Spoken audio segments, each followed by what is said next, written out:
All right. Week 14, Sean Don is back. On top of it, a little bit better this week, coming out on Tuesday instead of Thursday. Well, technically Monday uploaded, but Tuesday shared. Doesn't matter. Semantics. That word doesn't really even apply. I don't know. Welcome. 15 minutes of rambling. Let's do it. So, this is week 3 of my lifting cycle, week 2 of my throwing cycle. So, if you guys have been following along, you guys might know that week 2 is usually my harder week of throwing, not necessarily in terms of intensity or volume, just built up fatigue. Usually the first 3 or 4 days are pretty rough, and just got to fight through it. But that being said, with my little wrist injury last week, I found a solution, which made me really happy, because on Monday, after 2 days of taking it easy and not really being able to release the hammer, I was going crazy and really wanted to get back to normal training. So I decided to pull a good old shot put move and just tape the hell out of my wrist, and that proved to work pretty well. Wrist tape compressed my joint, my carpals of my wrist, and prevented it from hurting so much when I released. And I mean, it wasn't 100% still, but I was able to take like easy-ish 80% throws.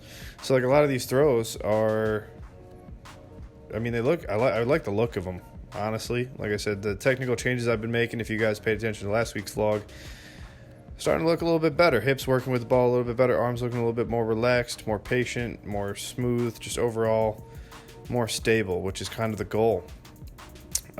So yeah, happy to have my wrist thing under control now. Yeah. Sled sprints, 30K, 3x20. Make sure you guys, if you guys ever do sled sprints, make sure your chain or whatever you're using to pull the sled is long enough, because this was not long enough, and I kicked it a couple times on my backswing, I guess, of my stride, and it was a little sketchy, and I'm glad I didn't trip and fall and hurt myself. So I'll pass the savings on to you. So this week in general was probably the hardest week of training I've done since I've been at the training center, at least in terms of the weight room stuff. A lot of testing stuff. As you guys saw, hurdle hops up to a max of 42 inches without egregiously pulling my knees over the hurdle, which I still kind of did. Was feeling pretty springy though, at least for that sort of 1 rep hurdle hop stuff. Hang clean high pulls, also testing 4x1 up to a max. Got 170K pretty comfortably, as you guys just saw right there, but 180K, once again, just like my clean from the floor high pull test a couple cycles back, 170K was comfortable, 180K is like, probably not. So I would definitely not consider that my max, but oh well, it doesn't matter. Good test, see how it feels. I was able to at least catch the weight and absorb the weight pretty well, so that's cool. Also, back squat 3 rep max, 180K. This is a PR for me, technically, lifetime, beltless, doesn't matter. Big old PR. I did 170K for 3 a couple cycles back, so to add 10K to that is good. Shout out to my strength coach Jamie for telling me to not be a bitch, because when I was warming up, 160 felt pretty heavy, and I was going to make the conservative choice and only go with 175 for 3, because like I said, legs just were not feeling that good. But he's like, what's the difference between 5 kilos? It's 10 pounds. So if I could do 175 for 3, why not do 180 for 3? And I did, and it worked, which was cool, because that's, I think, the most weight I've ever squatted for that many reps. So, very fun. Setting PRs, legs are getting stronger. Really happy about that. It was not easy. I really had to get myself psyched up, but still, it's good. So throwing on Tuesday, after that, testing shenanigans went, once again, this whole week kind of built on itself. I haven't had like a super terrible day of throwing, knock on wood, yet this year. It's only a matter of time. But my overall mindset, once again, has just been better. It's been more focused on these technical changes. It's about throwing a little bit easier, not trying to go so hard and worry about distances. That's kind of been the blessing in disguise when it comes to this wrist thing is, I'm throwing this competition ball pretty well for January, and it would be easy to get really gung-ho about it and try to set a PR when I know that's not really necessary. It's more about laying good foundational technique work, stuff like that in January, so I can throw farther in May, June, July, and August. If I focus on distance now, technique might suffer a little bit. So day 3 throwing, forgot to charge my camera battery, so you guys get some ball cam footage. Shout out to our sports scientists. This is probably my roughest day of throwing. I had some fatigue from Monday, just in general. So still some decent stuff. I fought through it, but not the best. The weight room on day 3 on Wednesday, though, was absolutely rough. Once again, overall fatigue was just kicking my ass. As you guys saw, a little tiff on these kneeling broad jumps. Like I said, they kind of suck, and I kind of suck at them. But I don't know. Good to challenge yourself. So I had 4x1 plus 1 on these hang snatch high pulls, and that was a close rep at 110K. And then this second, more dynamic version of it that I thought would help did not help. Missed all my sets and definitely overestimated how much weight I should have been doing on snatches last week. Therefore, this week was also overestimated. And so that's kind of the first thing I've messed up this offseason, preseason, this season in general with lifting. So got to adjust that for the coming cycles. But this whole lift literally kicked my, it's all upper body stuff, but just absolutely murdered me. The snatches, the push press, the pen lay row, and then I had some stuff after that. It just absolutely took it out of me. That whole day 3 was just a struggle bus, and that kind of carried over into Friday. Not terribly so. I did have a massage on Thursday for recovery, and that definitely helped out. Plus, I just feel like with how high volume and high intensity some of my training has been, like when I get a fresh day off, like a whole day off, my body comes back really good the following day. Because for a while there I was training 6 days a week, so when I do get a full day off, my body's just like, yeah, let's go. And so I came back on Friday, and actually things are starting to feel pretty good. These no winds were moving pretty well.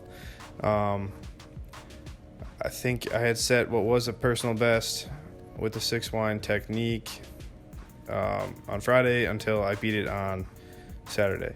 Rest of these throws weren't anything special as far as I remember. Some pretty close stuff. This is session 9 for me, which is just my body's starting to finally recover and groove in technique a little bit and feeling for the hammer. Kind of just in preparation for session 10 the following day. Nothing crazy, honestly, just normal training, trying to groove things in as well. Close stuff though, very close. Still working them hips, trying to relax that upper body and get that aggressive right hip, keep that left side way out there, and just relax and feel the tension of the ball pulling me towards the sector. Also this past week, we had a USATF workshop. So I had some visitors, some new training partners, Brooke Anderson, Daniel Haw, Rudy Winkler, and a menagerie of other throwers that are not hammer throwers were there. So good to hang out with them for a little bit and shake it up. So easy plyos on this day 4, 20-meter sprints by 2, single leg hurdle hops. Legs were definitely not feeling the best. I've been using these new insoles, trying to help my arches out, trying to help my stability, and see if it'll actually improve back health a little bit. And it makes sprints really hard because they're thicker, which pushes my foot kind of out of the shoe, and I don't like it. So I don't know. But for throwing, they're good. I love the insoles for throwing, so I don't know, maybe try that out. But make sure if you do get insoles that they actually fit in your shoe and your foot still fits in your shoe normally. You don't want your foot slipping out of your shoe while you're doing sprints. That almost happened to me. earlier this week. So yeah, front squat test day. This was a big day for me. I was really excited to do this because I got to test my old 3 rep max of 140K for as many reps as possible. And things actually felt pretty good. I did take a little extra caffeine and some Alpha Brain to kind of juice myself up a little bit. As you guys see, 140K for 8 reps. So like I said, this was my previous 3 rep max, and now it's my 8 rep max. And definitely an 8 rep max, like 10 RPE for sure. As you guys will see at the end of this video, I go for that 9th rep and my body is just like, yeah, nah. Even before I went down, I was like, definitely not. Don't know if I should do this. But to quote Hunter S. Thompson, roughly, I don't know exactly how to say it, but some along the lines of like, people don't push themselves far enough to find the edge of their limits, but the ones who do go totally over the edge. Totally butchered that, but I think you guys will get what I'm putting out here. You don't know how hard you can push yourself until you really, really, really try. And, you know, like I said, kind of go over the edge. You know, you don't tiptoe towards the edge and find the edge. You got to go full fucking speed. Pardon my French. But, so yeah, 3 by 6 reps, 120K step ups. These were feeling pretty, they had me working. Especially after the front squats, that really sapped my energy. And yeah, legs are feeling stronger though, week by week. Excited to see where I'm at after 2-3 months more of hard strength training.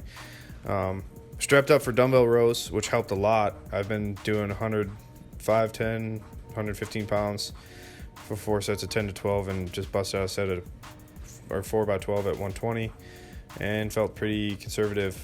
So I think I'm going to start using some more straps to kind of strengthen my back a little bit more. That way I can be more stable in the throw, hopefully. And then day 5, session 10. This was fun. Like I said, throwing workshop with everybody. 6-turn personal best with plenty to clean up too. So excited to see. I got a slam session coming up this next week with the 16-pound hammer. We'll see where I'm at. And then throws on Saturday. Honestly didn't feel great. I felt like a bag of shit because I woke up at 2 a.m. hot, sweaty, I don't know why. Stayed up. By the time I got around to training at 10 a.m., I've been up for 8 hours. Eyelids were barely open. My body felt like a bag of Jell-O, a bowl of soggy oatmeal. For those of you OG vlog watchers, the soggy oatmeal, Sean Don was back. And but I guess that kind of helped me groove in some nice throws, though, because I was super relaxed through the upper body. And session 10, like I said, is usually a good session for me in general. Good technique, good power, good speed. But definitely still some things to work out over the next couple weeks. So, yeah, excited for testing next week. Make sure you guys tune in. Make sure you guys subscribe. If you are new here, like the video and share it to your social media pages. I would appreciate it. So, thank you guys for watching. Sean Don, peace and out until next week. Goodbye.